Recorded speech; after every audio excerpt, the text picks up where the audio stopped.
Dans le cadre du suivi et évaluation de l'enseignement à distance mis en place par le gouvernement depuis environ 2 mois, 2 familles ont reçu la visite de Yolande Nyonda, la ministre déléguée à l'éducation nationale. Le compte rendu avec Patricia Lidi-Mollet et Victor Mundunga.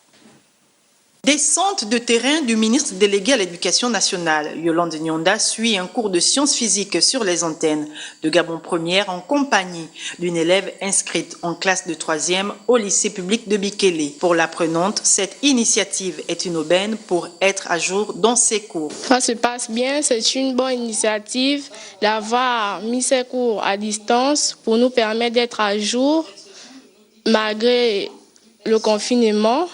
Même si parfois il y a des parties que je n'arrive pas à comprendre, mais sinon ça va. Puis le ministre assiste une autre élève de terminale, cette fois dans le cadre de l'utilisation du logiciel XGest qui permet de suivre les cours en ligne. Il en ressort que l'interactivité entre les élèves et les enseignants manque aux apprenants, d'où le rôle déterminant des parents qui assistent leurs enfants. Apprendre à la maison, c'est vraiment pas facile. Il faut avoir quelqu'un à la maison pour le réveiller parce que les cours passent à 11h30 et quand il y a quelqu'un au moins, ça suit. Mais quand il n'y a personne, ça rentre dans les jeux. Le ministre délégué à l'éducation affiche un satisfecit au regard de la régularité du suivi des cours par les apprenants, mais aussi et surtout de l'implication des parents.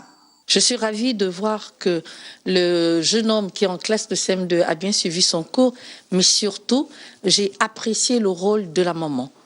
Parce que pour que l'enseignement à distance soit une réussite, les parents ont un rôle capital à jouer.